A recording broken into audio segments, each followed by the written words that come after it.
오늘 우리에게 주시는 하나님의 말씀은 고린도전서 4장 9절에서 21절까지 말씀입니다. 9절. 내가 생각하건대 하나님이 사도인 우리를 죽이기로 작정한 자같이 끄트머리에 두셨으며 우리는 세계 곧 천사와 사람에게 구경거리가 되었노라. 우리는 그리스도 때문에 어리석으나 너희는 그리스도 안에서 지혜롭고 우리는 약하나 너희는 강하고 너희는 존귀하나 우리는 비천하여 바로 이 시각까지 우리가 줄이고 목마르며 헐벗고 매맞으며 정처가 없고 또 수고하여 친히 손으로 일을 하며 모욕을 당한즉 축복하고 박해를 받은즉 참고 비방을 받은즉 권면하니 우리가 지금까지 세상의 더러운 것과 만물의 찌꺼기같이 되었도다. 아멘. 바울은 하나님께서 사도들을 죽이기로 작정한 것처럼 고생하게 하고 사람들의 구경거리가 되게 했다고 말합니다.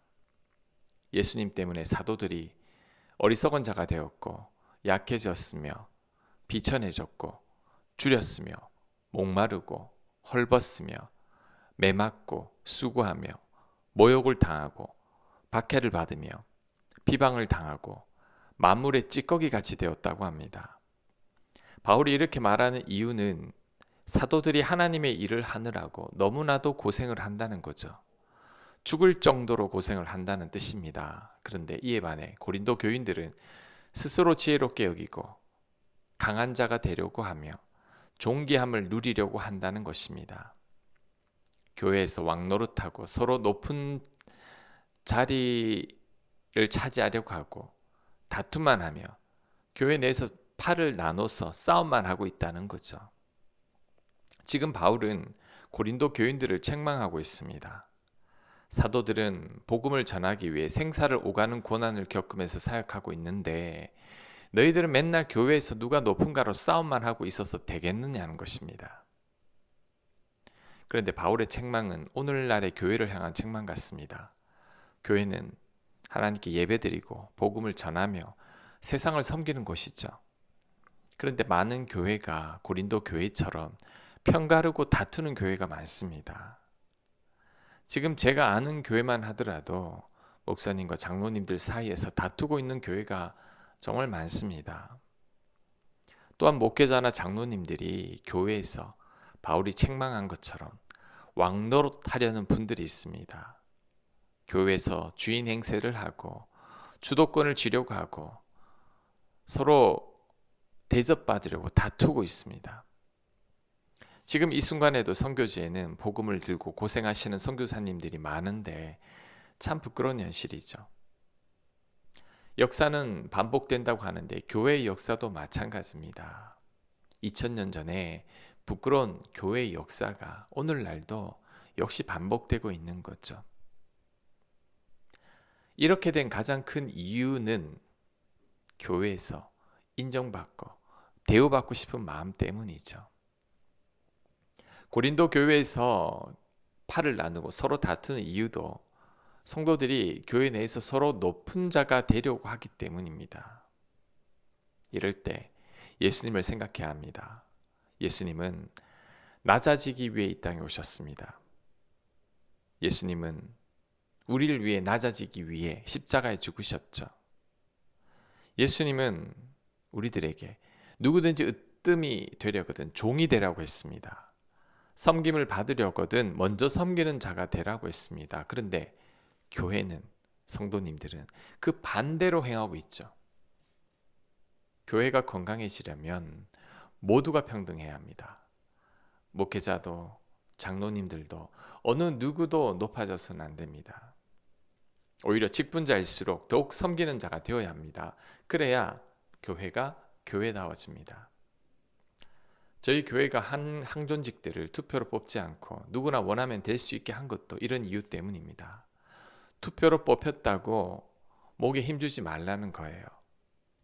교회에서 주도권을 쥐려고 하지 말라는 겁니다. 일반 교회 성도님들이 이런 말들을 자주 하죠. 저분은 장로님 되시더니 사람이 바뀌어버렸어. 장로님이 되시기 전에는 겸손하시던 분이 장로님이 되시고 나더니 정말 변해버린 겁니다. 권사님들도 마찬가지죠. 교육자들 사이에서도 이런 말들이 있습니다. 목사 안수 받고 나더니 사람이 바뀌어 버렸네. 전도사로 있다가 목사 안수 받더니 갑자기 목에 힘주고 다닌다는 거죠. 이래서는 안 됩니다. 그러면 고린도 교회와 같은 교회가 되고 맙니다. 교회에서는 모두가 평등해야 합니다. 어느 누구도 주인 행세하려고 해서는 안 됩니다. 교회 주인은 예수 그리스도시죠. 교회 내 모든 사람들은 죄인이었다가 하나님의 은혜로 구원받고 하나님의 백성이 된 것뿐입니다. 모두가 다 똑같은 죄인일 뿐입니다. 우리는 이 사실을 절대 잊지 말아야 합니다. 14절 내가 너희를 부끄럽게 하려고 이것을 쓰는 것이 아니라 오직 너희를 내 사랑하는 자녀같이 구원하려 하는 것이라. 그리스도 안에서 일만 스승이 있으되 아버지는 많지 아니하니 그리스도 예수 안에서 내가 복음으로 너희를 낳았음이라. 바울이 고린도 교인들을 책망하고 나서 그래도 마음이 아팠는지 좀 달래는 듯한 말을 합니다. 바울 자신이 이런 글로 책망하는 것은 혼내기 위함이 아니라 안타까운 마음이라는 거죠. 바울은 고린도 교인들을 향해 자신이 스승이 아니라 너희를 낳은 아버지라고 말합니다. 내 자녀라고 생각하기에 고린도 교회 내 문제를 들으니 너무 마음이 아프다는 거죠. 사실 스승과 부모는 다릅니다. 스승은 단지 가르치는 분이지만 부모는 세상에서 자녀들을 가장 사랑하는 분들이죠. 지금 바울이 하고 있는 말은 고린도 교회가 바울에겐 자식과 마찬가지인데 그 자식들이 맨날 서로 싸운다고 하니 억장이 무너진다는 거죠. 그러니 그만 다투라는 겁니다.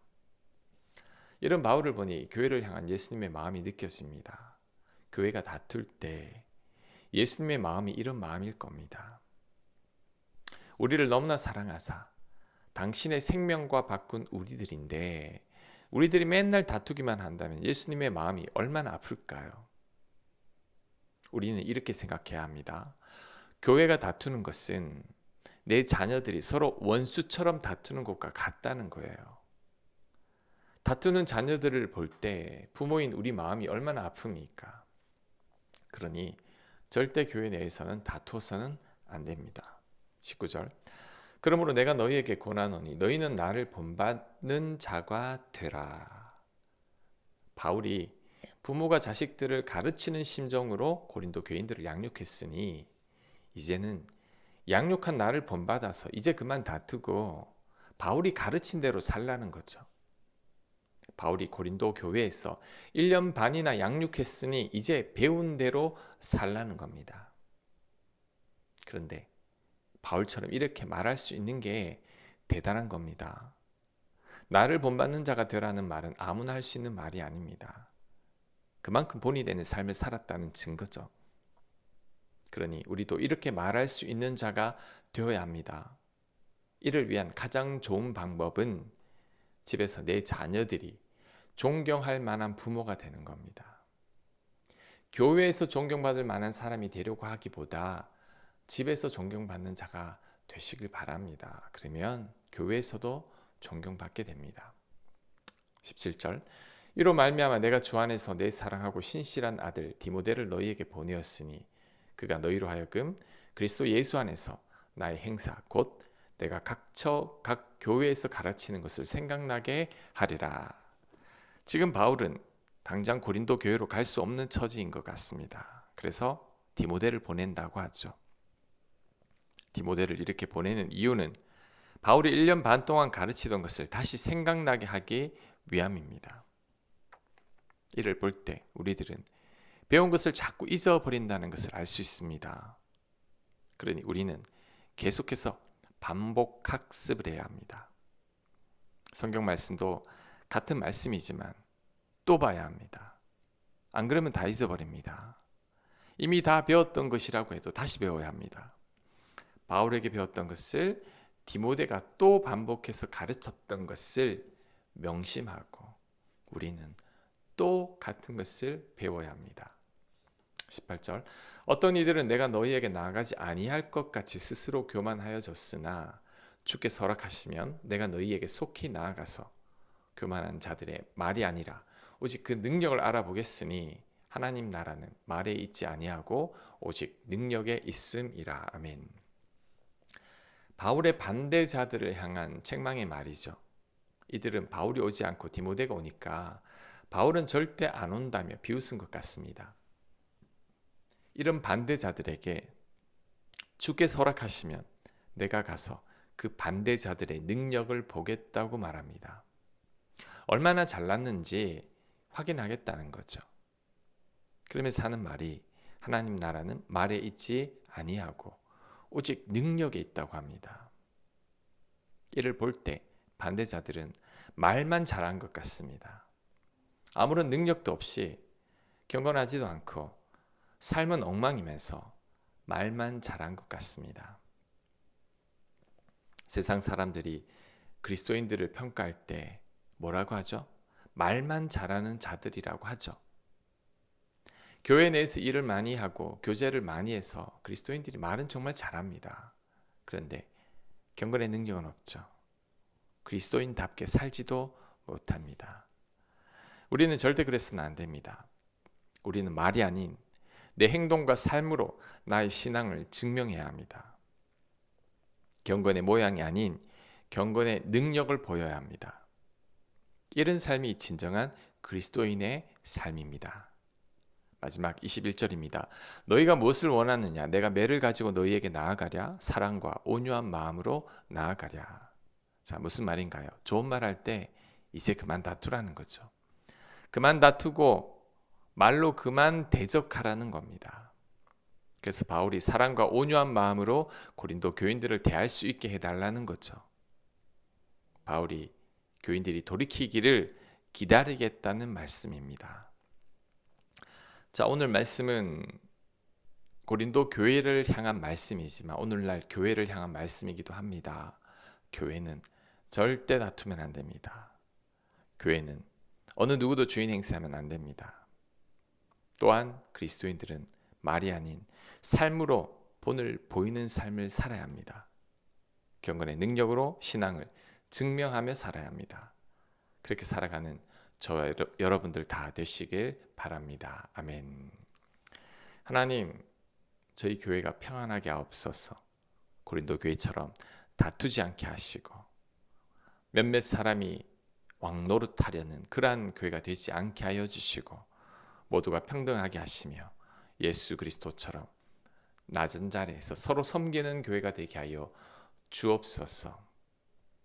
하나님, 말만 잘하는 그리스도인이 되기보다 삶으로 증명하는 그리스도인들이 되길 원합니다. 우리를 그렇게 변화시켜 주시옵소서. 예수님 이름으로 기도합니다. 아멘.